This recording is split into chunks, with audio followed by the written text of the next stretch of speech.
अस्सलामुअलैकुम। आज हम पढ़ेंगे evidence in favour of organic evolution. वो एविडेंस जो ऑर्गेनिक एवोल्यूशन को फेवर करते हैं जो डार्विन ने हमें दी थी। अब तक हमने 3 थ्योरीज हम पढ़ चुके हैं। कौन कौन सी? लामार्क्स थ्योरी, ठीक है, जिसमें उसने 3 पॉइंट्स डिफाइन किए थे। Effect of environment, use and disuse of organs and inheritance of acquired character. Darwin की थ्योरी जिसने उसने ऑर्गेनिक इवोल्यूशन को प्रमोट किया था कि ऑर्गेनिक इवोल्यूशन के बारे में उसने अपनी थ्योरी पेश की थी। कल और हमने छोटी थ्योरी थी डी वेरीज थ्योरी, जिसमें उसने बताया था कि इवोल्यूशन होती है लेकिन उसमें म्यूटेशन होती है। म्यूटेशन का और किसी ने नहीं बताया, सिर्फ हमें डी वेरीज ने बताया। अब हम देखते हैं कि कौन से एविडेंस हैं। A fossil of For a theory of evolution and its importance, tremendous evidence is needed for its acceptance. Following evidence are collected from wide variety of different fields. हमें बहुत पुराने fossils मीन्स हमें बहुत पुराने evidence चाहिए होते हैं ताकि हम उस थ्योरी को फेवर कर सकें। अब कुछ एविडेंस से हम देखते हैं। Evidence from fossil record. Fossil record means जो पहले पाए करते थे अब नहीं पाए जाते, अब इस दुनिया में उस एनवायरनमेंट में, उसको हम कहते हैं फॉसिल। फॉसिल फ्यूल्स भी होते हैं, फॉसिल रिकॉर्ड्स भी होते हैं, जिसको हम कहते हैं पैलियोंटोलॉजी। A fossil in any trace of life from the past. Fossil record consists of an entire collection of such remains from which paleontologists attempt to reconstruct the biology of the organism whose remains were left behind. अब fossil हम देखते हैं कि हमारे past में क्या थे, कौन से ऐसे ऑर्गेनिज्म थे जो आज पाए नहीं जाते, जिनको हम रिकंस्ट्रक्ट करते हैं या जो हमने पीछे छोड़ दिया। जैसे ड्रैगन्स और कुछ एनिमल्स थे, ऑर्गेनिज्म थे जो पहले पाए जाते थे अब नहीं पाए जाते, सिर्फ उनके फॉसिल्स ही पाए जाते हैं, उसको हम कहते हैं फॉसिल रिकॉर्ड्स। एग्जाम्पल अब इन्होंने दिया है archaeopteryx. Archaeo means old, teryx means wing. Fossil bird was discovered in 1861 in Bavaria, Germany. This bird had lived 150 million years ago. ये बर्ड पहले पाया जाता था almost 150 million years ago. Unlike the modern birds, Archaeopteryx had teeth, a long tail having 20 vertebrae, wings containing movable fingers with claws. अब जो bird पाए जाते हैं पिछले बर्ड की तरह, उनके पास आज टीथ हैं और उनके पास 20 वर्टिब्रीज हैं। हमारे अंदर भी वर्टिब्रल कॉलम है, लेकिन हमारे पास कितनी वर्टिब्रीज हैं? 33 वर्टिब्रीज हैं। इनके पास 20 वर्टिब्रीज है, विंग्स भी हैं और फिंगर्स भी हैं विथ क्लॉज। ये इनके करेक्टरिस्टिक्स हैं। All these characteristics show link. ये जो भी करेक्टरिस्टिक है वो बर्ड्स का लिंक दिखाते हैं रेप्टाइल्स में। आप पढ़ेंगे किंगडम्स एनिमिलिया में बहुत सारे फाइलम्स बने हुए हैं, फाइलम रेप्टाइलिया, रेप्टाइल्स के अलग, बर्ड्स के अलग, तो वो आप पढ़ेंगे। उसमें देखेंगे कि बर्ड्स के करेक्टरिस्टिक अलग हैं, रेप्टाइल्स की करेक्टरिस्टिक अलग हैं। लेकिन ये जो बर्ड था वो रेप्टाइल्स के साथ अपनी मतलब दिखा रहा था, करेक्टरिस्टिक्स उनके मैच हो रहे थे। The teeth of this pigeon crow-sized animal would have been suitable for the capture of insect or other small prey. ये जो इसके टीथ थे इसकी वजह से वो छोटे छोटे इंसेक्ट्स और अदर प्रे कहते हैं जिनका वो शिकार कर सकता है, वो उसको पकड़ के अपने फूड के लिए इस्तेमाल करता था। So scientist believe that Archaeopteryx is a good evidence of an evolutionary pathway leading from reptiles to bird. इसीलिए साइंटिस्ट को लगा कि आर्कियोप्टेरिक्स एक अच्छा एग्जाम्पल है ताकि हमें पता चले कि रेप्टाइल्स में से बर्ड्स कैसे बनी, क्योंकि ये लिंक दिखा रहा था रेप्टाइल्स एंड बर्ड्स में, इसलिए हम कह सकते हैं कि रेप्टाइल्स में से बर्ड्स कैसे बनी। अब हम देखते हैं evidence from classification from taxonomy. Taxonomy is a branch of biology in which various organisms showing resemblance have been classified and put into groups and subgroups, such as closely relating species are put into genus, genera, and into families, families into order, and order into class, classes into phylum. ये एक series है, आप याद कर लें। जो भी similarity दिखाएगा, जो भी स्पीशीज़ में सिमिलरिटी होंगी हम उसे एक स्पीशीज़ में डाल देंगे। स्पीशीज़ को हम पहले उनको डालते हैं जीनस में, फिर उनकी फैमिली बनती है, फिर फैमिली में से ऑर्डर बनता है, फिर ऑर्डर में से उनकी क्लास, फिर फाइलम। जैसे हम पढ़ेंगे फैमल मेमेलिया में हम भी आते हैं, दूसरे एनिमल्स भी आते हैं, तो वो उसमें से क्लासेस बन जाती हैं। अब एग्जाम्पल क्या है? All the members of phylum कोडेटा have a notochord nerve cord and gill slits at least their embryonic stage. जो भी फाइलम कोर्डेटा से बिलोंग करता है उस सबके पास नोटोकॉर्ड होती है, नर्व कॉर्ड होती है एंड गिल स्लिट्स भी होते हैं at least eight there embryonic stage. ये क्यों होता है? किसी में क्योंकि नोटोकॉर्ड परसिस्ट करती है, किसी में ये ढीठ जनरेट हो जाती है, लेकिन सबकी embryonic stage means developmental stage में notochord, nerve cord and gill slits present होती हैं। These resemblance in different groups of chordata like fish, amphibians, reptiles, birds and mammals can be assumed because of their common ancestor in the past. ये जो भी हम groups में resemblance देखते हैं chordata से जो belong करते हैं like fish, amphibians, reptile, हम भी तो फाइलम chordata से belong करते हैं, लेकिन क्लास हमारी क्या है? mammals। ये जो भी क्लासेस हैं fish, amphibians, reptiles, ये पहले इनके कौन से एंसेस्टर थे? इनके कॉमन एंसेस्टर थे, इसीलिए हम डिवाइड हो गए अब, क्योंकि एवोल्यूशन आती गई और हम डिवाइड होते चले गए, लेकिन इनके एंसेस्टर पास में एक ही थे, सेम थे। All vertebrates have similar pattern of organs which indicate they are related to one another. जो भी वर्टिब्रेटा है, जो भी वर्टिब्रेट्स हैं, उन सबका एक ही पाथ है, पैटर्न है, जिसलिए हम उसको एक दूसरे से रिलेट कर सकते हैं। Evidence from homology, comparative anatomy. Homology means उसका स्ट्रक्चर, इसलिए हम कहते हैं कंपैरेटिव एनाटॉमी। मीन एनाटॉमी तो एक ब्रांच है जो स्ट्रक्चर से रिलेट होती है। Many different species show close resemblance in their anatomy. Their internal general structural plan is same, though their external appearance is very different, performing different functions. अब comparative anatomy क्या है कि उनकी जो internal structure है वो सबके सेम है, लेकिन जो उनकी external appearance है वो भी different है, और जो वो perform करते हैं actions वो भी different है। ये example आते हैं तो ये आप कर लीजिएगा। ये होमोलॉजी है एंड इसको हम कहते हैं कंपैरेटिव एनाटॉमी, और इन ऑर्गन्स को हम कहेंगे homologous organs. Such remarkable similar structure perform modified functions in different species called homologous organs. Example, skeletal system in a wing of bird. एक विंग ऑफ बर्ड का एग्जाम्पल और bat. Forelimb of turtle, foreleg of horse, flipper of whale and arm of man is very similar internally having same type of bones and muscle, though they are superficial different from each other and perform different function in different habitats.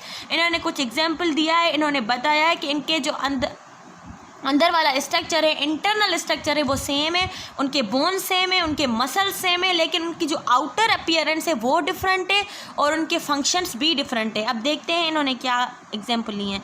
Biologist are of opinion that homology indicates their common origin. उन्होंने कहा कि यह हमारा opinion है कि जो homology है उनकी कॉमन ओरिजिन बताती है। अब देखिए ह्यूमन की आर्म बोन्स देखें, ये केट की है, ये वेल की, ये बेट की। आप देखिए इनकी जो इंटरनल स्ट्रक्चर है, एक बोन दूसरी बोन, एक बोन दूसरी बोन, एक बोन दूसरी बोन, एक बोन दूसरी बोन तीसरी बोन। इनकी जो कॉमन स्ट्रक्चर है एनाटॉमिकली ये सेम है, लेकिन इनका फंक्शन है, हम आम अपनी यूज़ करते हैं किसी भी चीज़ को उठाने के लिए, चलने के लिए यूज़ नहीं करते, लेकिन केट जो लेग यूज़ करता है चलने के लिए करता है। बेट जो होता है वो उड़ने के लिए यूज़ करता है, इसीलिए वेल की जो होती है वो भी यूज़ अलग प्रोसेस में होती है। अब evidence from vestigial organ, vestiges और vestigial organs are those which have cease to be any use and their processor but they persist in reduce from generation after generation.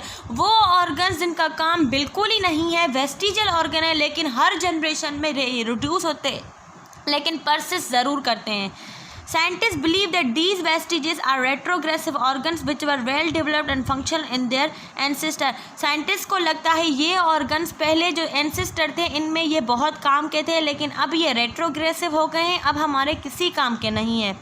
Many vertebrates possess structure with no function. Many vertebrates के ऐसे structure होते हैं जिनका कोई काम नहीं है, but they resemble functional structure of their vertebrates. It suggests that their structure are inherited from a common ancestor. इससे हमें पता चलता है कि जो इनका structure है उनके ancestor का भी structure सेम ही था, उनका common है, इसलिए वो inherit हुआ है। Example, अब example देखते हैं। In whale and snakes, pelvic bones are present in a reduced form.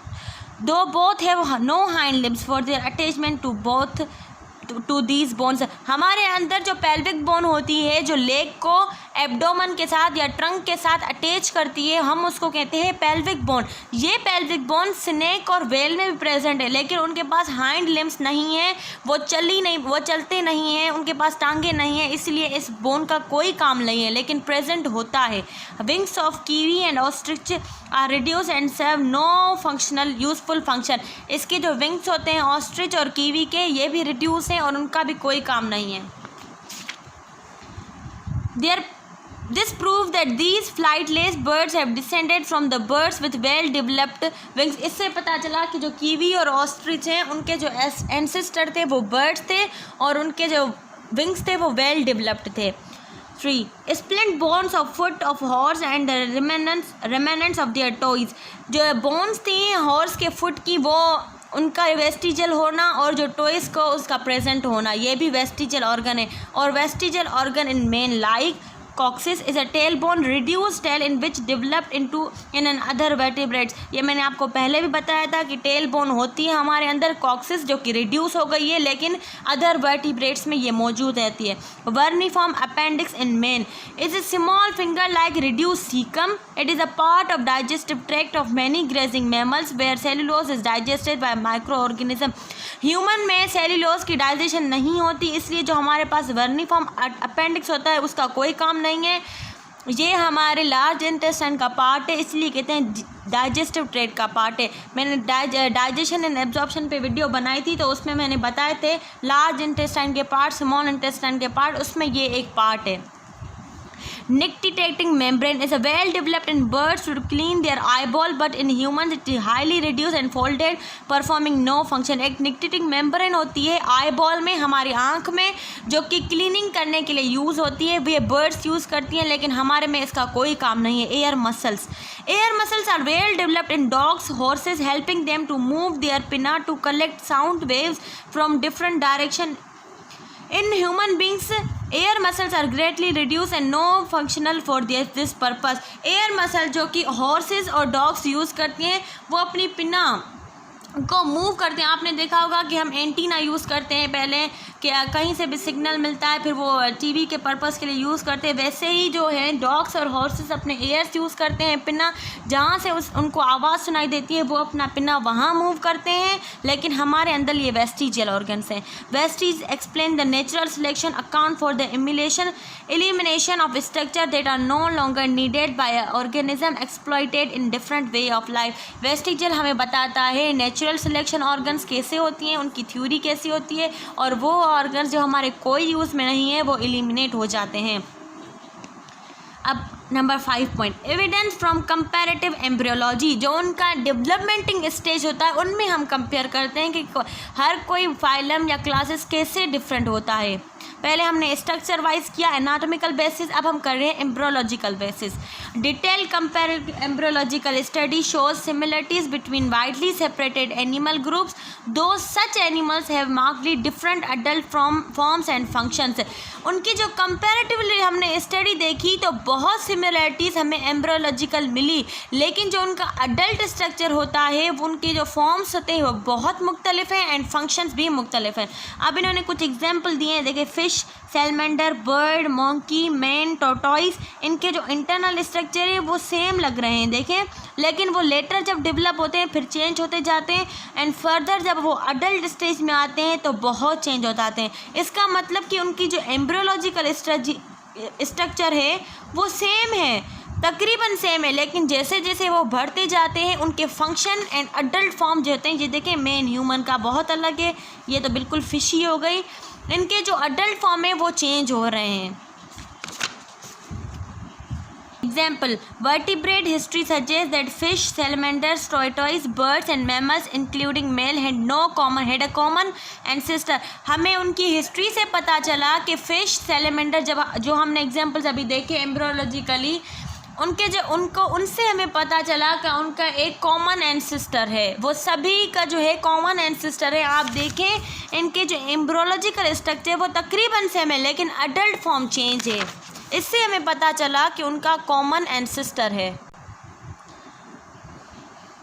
Probably some types of primitive fish, so embryonical development of all these animals provide a window to evolution. इससे हमें पता चला कि जो इनकी embryological development वहीं से हमें मिल गया कि एवोल्यूशन हुई है. Scientists believe that the study of embryonic development provides one of the best tool to understand the evolutionary linkage among animals. Embryology से हमें पता चला, डेवलपमेंट से पता चला कि उनका कोई ना कोई लिंक होता है, हर एनिमल का दूसरे एनिमल से कोई ना कोई लिंक है. 6 point evidence from biochemistry. The blood serum contains certain specific proteins which determine antigen antibodies reaction. ये आप पढ़ेंगे एंटीजन एंटीबॉडी रिएक्शन क्या होते हैं. तकरीबन ये ब्लड में कॉमन होता है. ब्लड की जो एंटीबॉडीज़ होती हैं, अगर एंटीजन प्रेजेंट होती है, अगर ए एंटीजन है तो ब्लड ग्रुप भी ए होगा, अगर एंटीजन बी है तो ब्लड ग्रुप भी बी होगा. उसकी जो एंटीबॉडीज़ बनती हैं, अगर उनका रिएक्शन हो जाता है तो उनको हम कहते हैं एंटीजन एंटीबॉडी रिएक्शन. जो हमने पढ़ा था चैप्टर नंबर 6 में शायद पढ़ा था, नहीं चैप्टर नंबर 8 में हमने पढ़ा है इरिस्टोब्लास्टिक फीटलिस. उसमें एंटीबॉडी एंटीजन रिएक्शन को रोकने के लिए हम इंजेक्शन लगाते हैं मदर को, हमने पढ़ा था. अब एग्जाम्पल है test of the blood Sira have shown the protein relationship between man and apps. हमें उनके ब्लड सीरा के जो हमने प्रोटीन रिलेशन देखे तो मैन एंड एप्स के सिमिलर आ रहे थे. Two old world monkey and new world monkey, और ओल्ड वर्ल्ड मंकी के भी न्यू वर्ल्ड मंकी के भी, मीन्स एवोल्यूशन हुई है, पहले ओल्ड अब new. The blood proteins of carnivores like cat dogs and bears are closely related and those of herbivores like cow goat sheep and deer resemble mutually. Carnivores के भी देखें तो उनके भी रिजेंबल कर रहे हैं सेम एज, अगर हर्बीवोर्स के भी देखें तो उनके भी रिजेंबल कर रहे थे प्रोटीन्स ब्लड सीरा में से, उन्होंने ब्लड टेस्ट किया जब.